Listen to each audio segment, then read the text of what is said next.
Power is often imagined as noise, raised voices, sharp words, visible victories. Yet the most decisive moments rarely look like battles at all.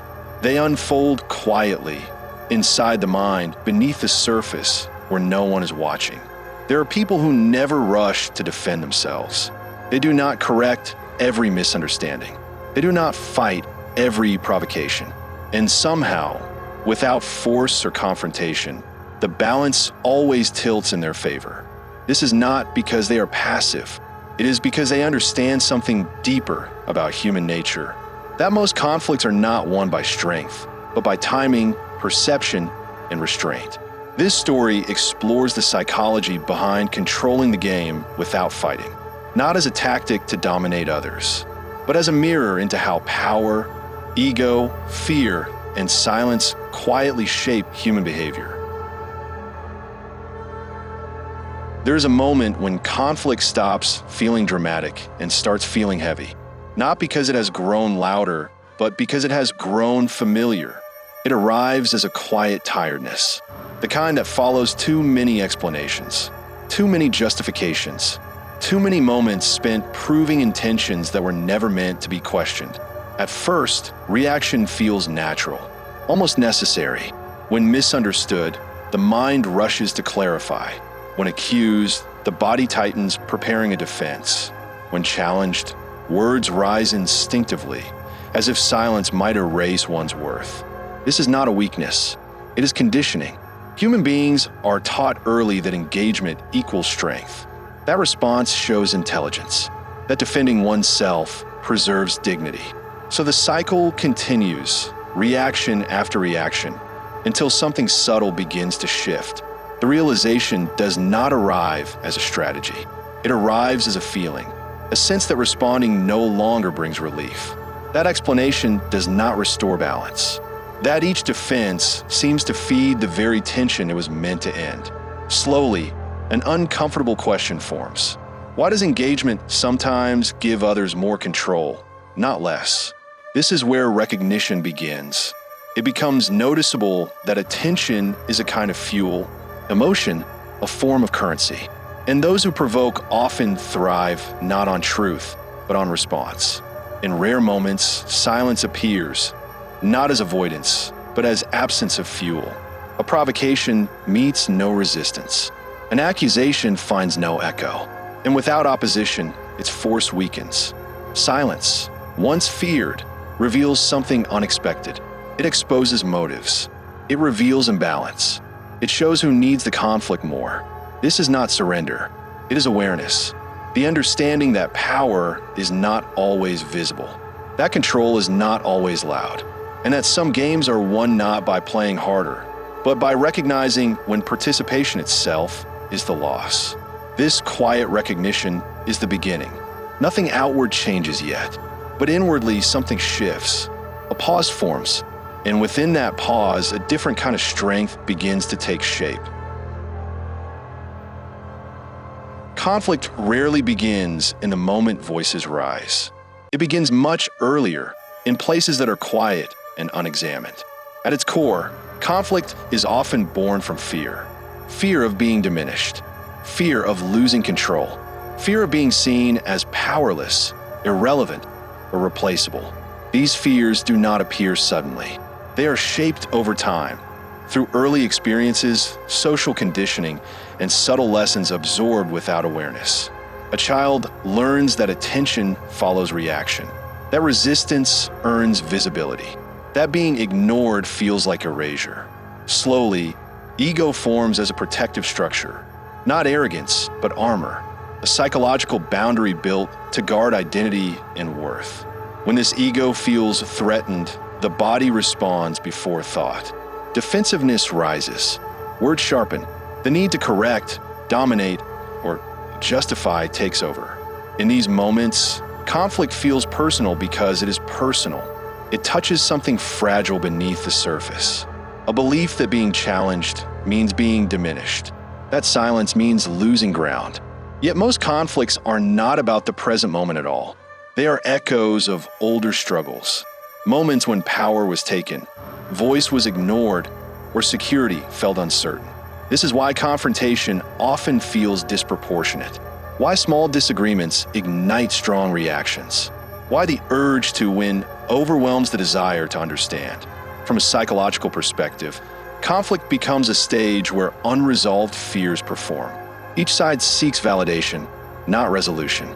Each reaction reinforces the belief that power must be defended outwardly. But the truth is quieter. The more a person relies on reaction to protect their sense of self, the more control they hand over to the external world. Because anything that can provoke a reaction can also steer behavior. This is where the pattern reveals itself. Conflict persists not because people are aggressive, but because they are protecting something they fear losing.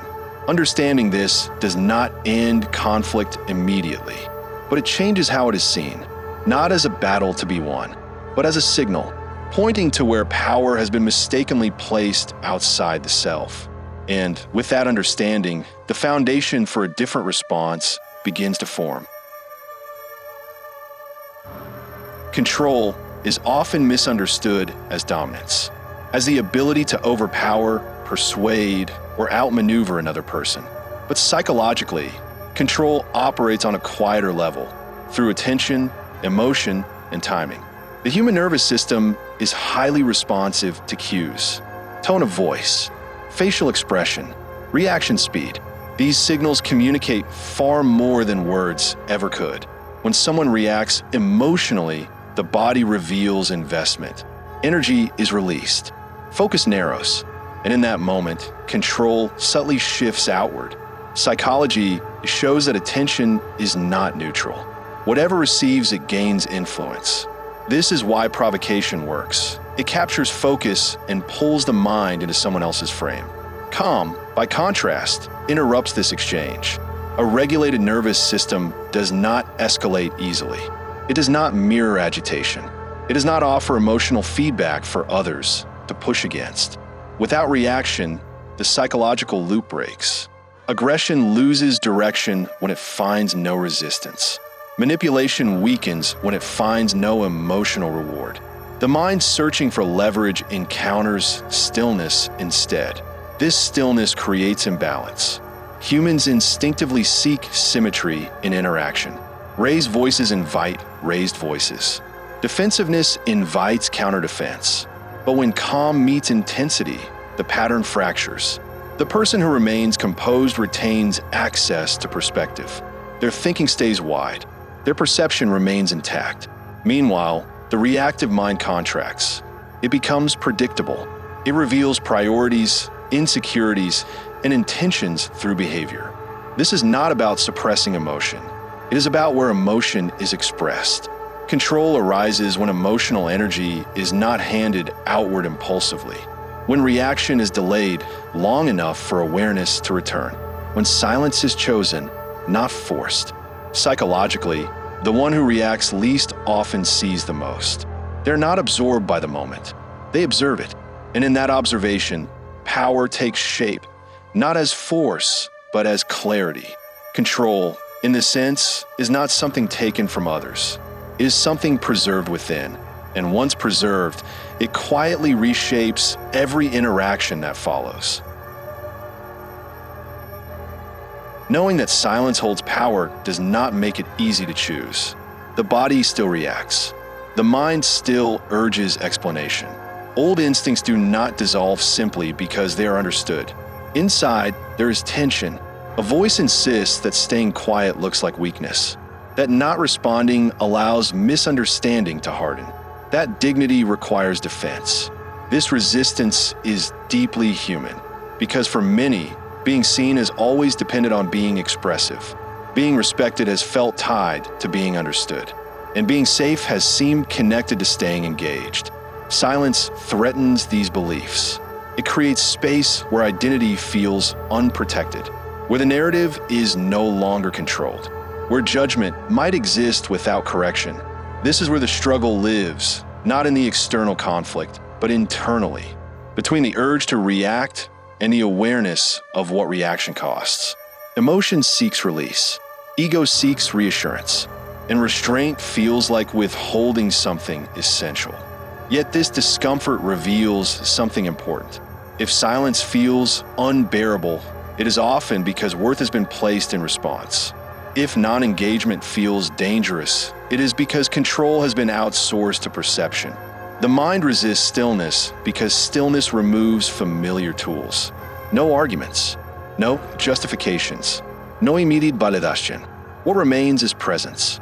To remain calm, while misunderstood, requires stability. To observe provocation without answering, it requires trust in oneself. This is not emotional suppression. It is emotional containment. There is a difference. Suppression denies feeling. Containment allows it to exist without letting it dictate behavior. In this space, something shifts. The need to prove softens. The urgency to correct fades. And slowly, the realization forms that identity does not fracture in silence. It strengthens. The inner struggle does not vanish, but it becomes quieter. And in that quiet, a new relationship with power begins. One that does not depend on being acknowledged, but on being grounded. This is the hardest phase, and also the most transformative, because once silence is no longer feared, it becomes a choice. There's a moment when something finally settles. Not because the conflict ends, but because the need to win it disappears. This turning point does not arrive through effort. It arrives through clarity. After enough restraint, patterns become visible. Provocations repeat themselves. Reactions lose their mystery. And what once felt personal begins to feel predictable. The realization is quiet but decisive. Engagement was never required to maintain control. What changes first is perspective. Instead of standing inside the tension, awareness steps back. Instead of being pulled into the emotional current, it watches the flow. From this distance, the game reveals itself. Who seeks attention? Who feeds on resistance? Who grows restless in the absence of reaction? Without opposition, motives surface on their own. Impatience replaces confidence. Escalation replaces strategy. And in that moment, something shifts internally. The sense of being tested fades. The urge to defend dissolves. There is no longer anything to prove. This is where restraint transforms into leverage. Not because silence manipulates, but because it removes what the conflict depended on. The turning point is the understanding that peace and control are not opposites.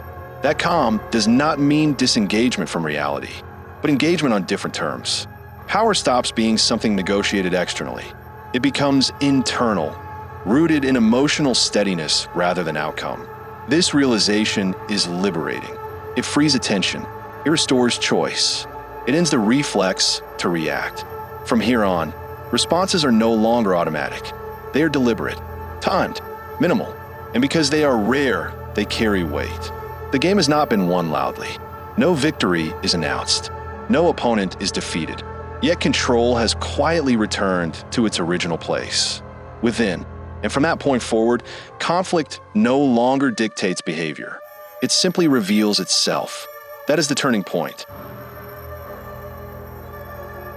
With time, restraint stops feeling like resistance. It becomes natural. What once required effort, holding back words, steadying emotion, staying present, slowly integrates into the self. Calm is no longer a response to conflict. It is the baseline. This integration is subtle. There is no dramatic shift in behavior, no visible transformation. But internally, something fundamental changes. Reactivity loosens its grip. The nervous system learns that not every stimulus requires movement.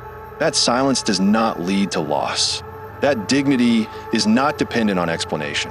As this understanding settles, identity stabilizes. Worth no longer fluctuates with external judgment. Clarity replaces urgency. In psychological terms, this is regulation.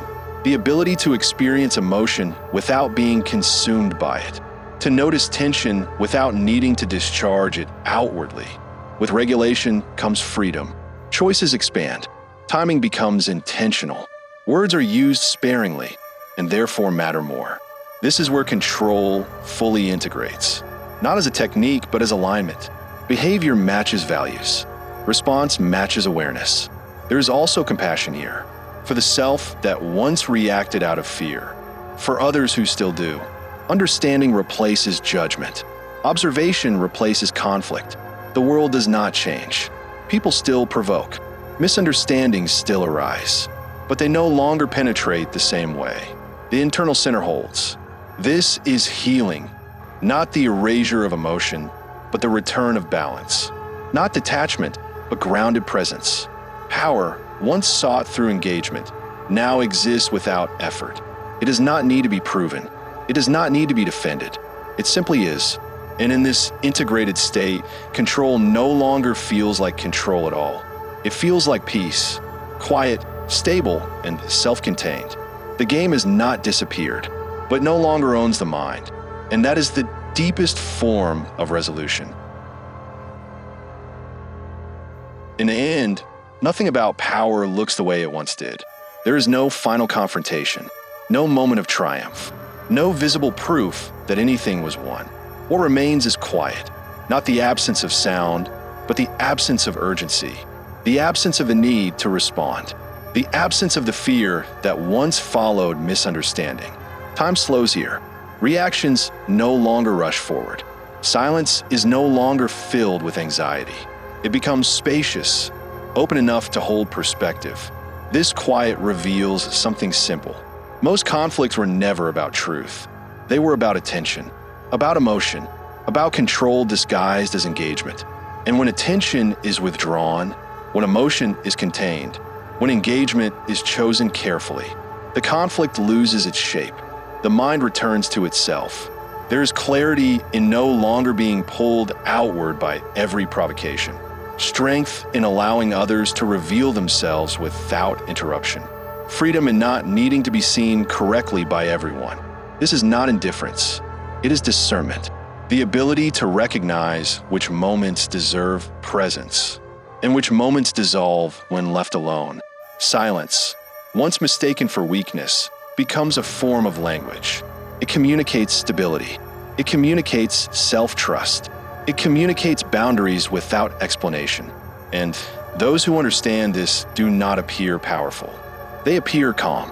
Yet beneath that calm is something immovable, a sense of inner authority that does not depend on outcomes, a groundedness that cannot be provoked, a center that remains intact regardless of circumstance. The game, once so consuming, fades into the background, not because it was defeated, but because it was outgrown. What remains is presence, and in that presence, there is nothing left to control, only something to protect, the quiet space within, where no one else holds the rules.